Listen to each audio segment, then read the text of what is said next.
Assalamualaikum warahmatullahi wabarakatuh.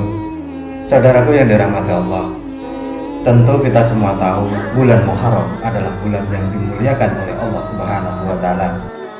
Saking mulianya, bulan Muharram dijuluki dengan Syahrullah atau bulan Allah, di mana kita sangat dianjurkan untuk memperbanyak amal kebaikan. Rasulullah SAW pernah bersabda, "Setahun berputar sebagaimana keadaannya sejak Allah menciptakan langit dan bumi. Satu tahun itu ada 12 bulan. Di antaranya ada 4 bulan haram atau suci. 3 bulannya berturut-turut, yaitu Dzulqa'dah, Dzulhijjah, dan Muharram. 1 bulan lagi adalah Rajab Mutahhar yang terletak antara Jumadil Akhir dan Sya'ban." Hadis riwayat Bukhari dan Muslim. Dari hadis tersebut dapat kita lihat bahwa ada keutamaan besar yang terdapat pada bulan Muharram ini. Dan apabila kita mengerjakan amalan di bulan Muharram, insya Allah Subhanahu wa Ta'ala akan mempermudah urusan kita dalam segala hal. Amalan yang bisa kita kerjakan pada bulan Muharram tentu saja adalah puasa. Selain itu, ada banyak amalan lain yang bisa kita kerjakan di bulan Allah ini. Di antaranya adalah membaca Al-Quran, memperbanyak sholat sunnah, menyambung tali silaturahmi, memperbanyak sedekah, menyantuni anak yatim, dan yang tak kalah pentingnya adalah bulan di mana saatnya untuk kita bertaubat dari segala kemaksiatan. Namun di balik amalan sunnah serta hujan pahala pada bulan Muharram ini, ada 3 larangan yang harus kita hindari. Di antara larangan tersebut adalah yang pertama, berperang dan membunuh.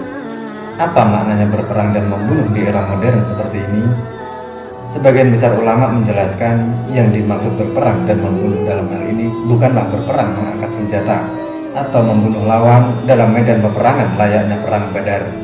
Akan tetapi maknanya adalah berselisih dengan orang lain dan membunuh hawa nafsu yang bisa menyebabkan kemaksiatan.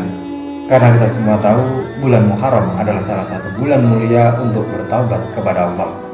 Oleh karena itu, hindarilah sebisa mungkin hal-hal yang bisa menyebabkan perselisihan antar sesama, dan bunuhlah hawa nafsu yang bisa menjerumuskan kita ke dalam keburukan.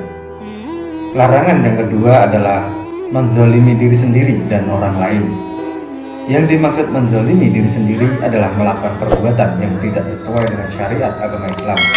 Misalnya adalah menyekutukan Allah, menyombongkan diri dengan harta kekayaan ataupun jabatan, bersikap angkuh, dan lain sebagainya. Meski hal tersebut terkesan kecil, namun kita sering tidak sadar bahwasanya yang kita lakukan adalah perbuatan menzalimi diri sendiri. Oleh sebab itu, sebisa mungkin hindarilah untuk menganiaya diri saudaraku sendiri dan segeralah untuk bertaubat. Karena Allah sudah berfirman dalam Quran Surah An-Nisa ayat 110, "Dan barang siapa yang mengerjakan kejahatan dan menganiaya dirinya, kemudian ia mohon ampun kepada Allah, niscaya ia mendapati Allah Maha Pengampun lagi Maha Penyayang."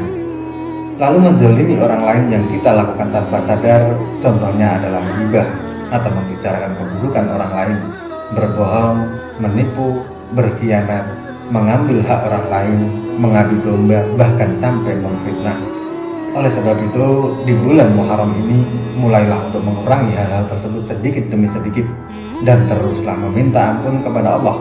Karena hanya dengan meminta ampunan, insya Allah, hati dan pikiran kita akan menjadi jauh lebih bersih. Larangan yang ketiga di bulan Muharram adalah berbuat maksiat. Berbuat maksiat tidak hanya dilarang di bulan Muharram saja, akan tetapi bulan Muharram adalah bulan yang mulia, yang mana jika kita melakukan kebaikan, insya Allah kebaikan kita akan dilipat gandakan. Begitu juga dengan berbuat maksiat di bulan Muharram, maka dosa yang kita dapat pun akan dilipat gandakan. Dalam kitab Risalah fi Ahadits Syahrillah Al-Muharram, Abdullah ibnu Abbas radhiyallahu anhu berkata, "Kemudian Allah menjadikannya bulan-bulan haram, membesarkan hal-hal yang diharamkan di dalamnya, dan menjadikan perbuatan dosa di dalamnya lebih besar, dan menjadikan amal soleh dan pahala juga lebih besar." Begitu juga dengan Abu Qatadah radhiyallahu anhu.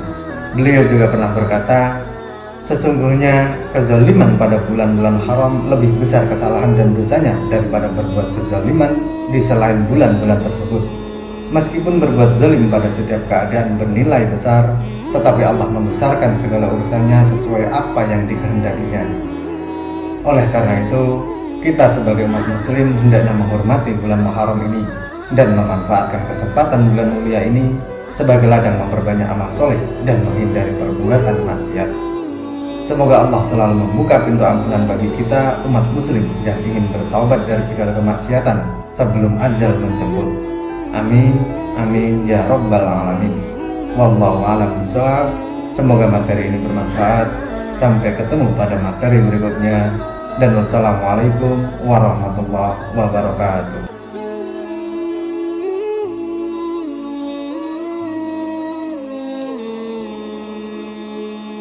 Allahu Rabbi wal Islam dini wa Muhammadan Rasulullah.